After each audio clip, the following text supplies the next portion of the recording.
Hello किसान भाइयों, आज की इस वीडियो में हम लोग जानेंगे कि आपको जो है धान की फसल के अंदर जो है पोटाश जो है किस स्टेज पे डालना चाहिए, यानी कि कौन सी ऐसी स्टेज है जिसमें यदि आप पोटाश को अपने फसल के अंदर डाल देंगे तो आपको जो है धान का उत्पादन काफ़ी अच्छा देखने को मिलेगा। यानी कि किस समय आपको डालना है, कितनी मात्रा में डालना है और इसको डालने से आपको कौन कौन से बड़े फायदे जो है धान की फसल के अंदर देखने को मिलेंगे। इसके साथ साथ स्प्रे यदि आप कर रहे हैं पोटाश तो आप जो है कितनी उसकी डोज लें, और यदि आप उसको खाद के रूप में डाल रहे हैं, यानी कि यदि आप उसका बेसल डोज या फिर आप ड्रॉप ड्रेसिंग कर रहे हैं तो उसमें आपको कितनी इसकी डोज लेनी है, इस सभी के बारे में जो है आज की इस वीडियो में हम लोग चर्चा करेंगे। इससे पहले यदि आप चैनल पे नए हैं तो कृपया हमारे चैनल को आप लोग सब्सक्राइब करना जो है मत भूलिएगा। किसान भाइयों, आप लोग सभी जानते हैं कि धान की फसल के अंदर जो है पोटाश का एक अहम रोल होता है। इसके बिना आप धान का जो है अच्छा उत्पादन नहीं ले सकते हैं, चाहे आप जो मर्जी खाद का उपयोग कर लें। यदि आपने अपने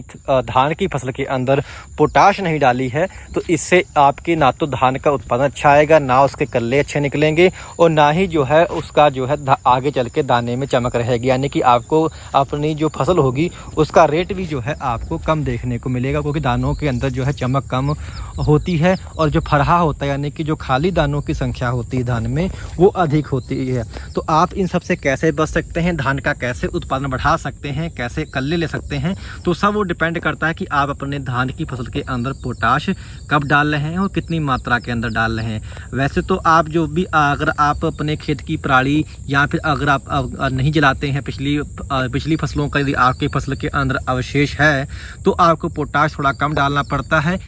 आइए अब जानते हैं कि आपको अपने धान की फसल के अंदर किस समय जो है पोटाश लगाना चाहिए। इसकी जो 2 स्टेज होती हैं आपकी धान की, उस समय आपके धान को सबसे अधिक जो है पोटाश चाहिए होती है। पहली जो स्टेज होती है वो होती है टिलरिंग की, यानी कि जब आपका पौधा जो है कल्ले देना स्टार्ट कर दे, यानी कि जब आपके पौधे में कल्ले निकलना स्टार्ट हो जाते हैं तो उस समय आपको जो है आपके खेत में पोटाश होना बहुत ही अनिवार्य है। यानी कि जो तकरीबन अब आफ्टर ट्रांसप्लांटिंग जो आपकी 25 से 30 दिन की जो स्थिति होती है खेत की, यानी कि रोपाई के तकरीबन 25 से 30 दिन पे जो है टिलरिंग स्टेज आ जाती है, तो उस समय आपका पौधा जो है काफ़ी बड़ी मात्रा में कल्ले भी फेंकना स्टार्ट कर देता है। तो उस समय यदि आपके धान में जो है पोटाश होगा तो इससे आपके जो टिलरिंग होगी वो दुगनी स्पीड से होगी, कल्ले जो निकलेंगे वो काफ़ी तंदुरुस्त निकलेंगे, उनमें अच्छी मजबूतता आएगी, जिससे आपकी आगे चल के बालियाँ भी जो है काफ़ी अच्छी आती हैं। दूसरी जो स्टेज होती है जब आपको पोटाश अपने खेत में जो है आपके डाल देनी चाहिए वो होती है गोभ की स्टेज, यानी कि जब आपका धान जो है गोभे पे आ जाए उस समय यदि आप अपने खेतों के अंदर पोटाश की पूर्ति कर दे तो इससे आपका जो है तो आपकी बालियाँ होंगी वो काफ़ी तंदुरुस्त आएंगी और उसमें जो दानों की संख्या होगी वो काफ़ी अधिक आएगी, और इसके साथ साथ जो चमक है वो भी काफ़ी अच्छी दाने के अंदर आएगी और खाली दानों की जो संख्या होगी वो भी काफ़ी कम रहेगी। यानी कि कुल मिला के आपको 2 स्टेज पे जो है आपको पोटाश अपने खेत के अंदर डालनी चाहिए। पहली स्टेज है आपका टिलरिंग स्टेज, दूसरी जो है पैनिकल इनिशिएशन, जब आपके धान में जब आपका जो है गोभे पे आ जाए तो उस समय जो है आपको अपने खेत के अंदर पोटाश का उपयोग कर लेना चाहिए। यदि आप इसकी डोज के बारे में बात करें तो इसकी डोज जो है पहली डोज में जो है आप खाली इसको 15 किलो डालें, और दूसरी डोज में जो है आप जब गोभे पे आपका धान आ जाए तो उस समय जो है आप इसको 10 किलो से 15 किलो द्वारा फिर से आप इसको उपयोग कर सकते हैं। जो MOP आता है यानी कि म्यूट और पोटाश आता है, इसका आप उपयोग करिए, 2 बार में उपयोग करिए तो आपको और अच्छे रिजल्ट मिलेंगे। आप एक बार में भी 25 किलो डाल सकते हैं। आप अगर आप एक ही बार डाल रहे हैं तो आप जो है टिलरिंग होने से पहले जो है आप अपने खेत में एक बार पोटाश डाल दें, क्योंकि जब तक टिलरिंग होगी तब तक आपके पौधे के अंदर पोटाश पहुंच जाएगी, वो अधिक मात्रा में जो है कल्ले निकालेगा। वैसे तो आप बुआई के समय यदि आप पहले हफ्ते में यदि आप पोटाश डाल दें तो सबसे बढ़िया, यानी कि जब आप रुपाई करें तो पहले सप्ताह में यदि आप पोटाश की पूर्ति अपने खेतों में कर देते हैं तो आपको काफ़ी बढ़िया रिजल्ट मिलेंगे। यदि आप उस समय नहीं डाले हैं तो आप जब का तकरीबन दूसरी खाद में जब आप डालें तो दूसरी खाद में भी जो है आप पोटाश को जो है लगा सकते हैं, क्योंकि दूसरी खाद तकरीबन 20 से 25 दिन पे डाली जाती है, तो उसमें भी यदि आप पोटाश मिला के डाल देंगे तकरीबन 10 से 15 किलो तो आपको बहुत बेहतर रिजल्ट मिलेंगे। और उसके बारे में जो आपको अगली पोटाश डालनी है वो आपको जब आपका धान जो जब गोभे पे आ जाए, क्योंकि अलग अलग वैरायटियों के अलग अलग जो धान होते हैं वो अलग अलग स्टेज पे जो है अलग अलग दिनों में जो है गोभे पे आते हैं। तो आप कोशिश करें कि आप अपने वैरायटी के अनुसार जब आपका धान गोभे पे आ जाए तो उस समय जो है आप अपने पोटाश जो है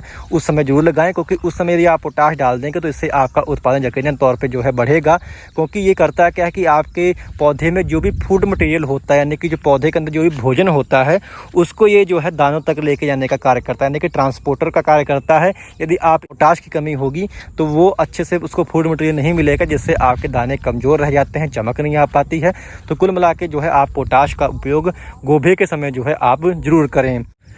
तो पोटाश की पूर्ति के लिए जो है आपको MOP का ही उपयोग करना है, यानी कि म्यूट ऑफ पोटाश डालनी है, जो कि तकरीबन 60% इसके अंदर जो है पोटाश होता है। ये लाल रंग की आती है, आप लोग भी जानते होंगे, आप लोग काफ़ी इसका उपयोग भी करते होंगे। तो आपको जो है म्यूट ऑफ पोटाश ही जो है उपयोग करना है। 2 बार कर लें तो बहुत सही, यानी कि आप बुआई के समय यानी कि जब आप रोपाई करें तो उसमें डाल दें। उसके बाद में जब आपके धान जब गोभे पे हो तो उस समय आप डाल सकते हैं। जो किसान भाई रोपाई के समय नहीं डाल पाए थे, पहले हफ्ते में नहीं डाल पाए, तो वो क्या करें कि जब दूसरी खाद डाल रहे हो तो उस समय जो है आप अपने खेत के अंदर उसकी पूर्ति कर सकते हैं। और उसके बाद में जो आपकी आधी डोज है वो आप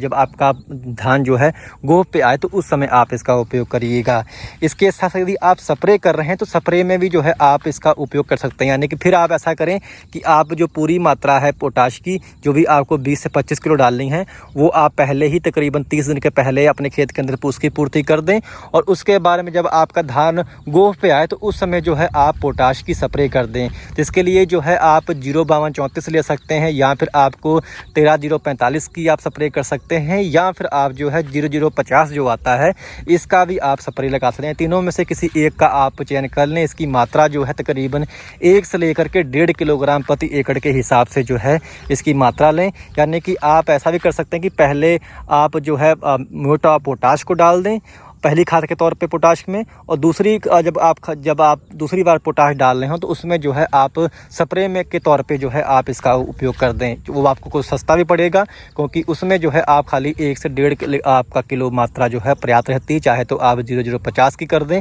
चाहे तो आप जो है इसमें 05234 की जो है आप स्प्रे कर सकते हैं। तो कुल मिला के ये थी जानकारी पोटाश के बारे में, क्योंकि पोटाश यदि आपके खेत में कमी इसकी रह जाती है तो इससे आपके उत्पादन काफ़ी कम रह जाता है और आपके दाने की क्वालिटी भी बिगड़ती है, जिससे आपका मंडी भाव भी बिगड़ता है। तो कोशिश करें कि आप पोटाश की पूर्ति अपने धान में जो है समय रहते कर दें, जिससे आपका जो धान है वो आपको अच्छा उत्पादन देने में सक्षम हो सके।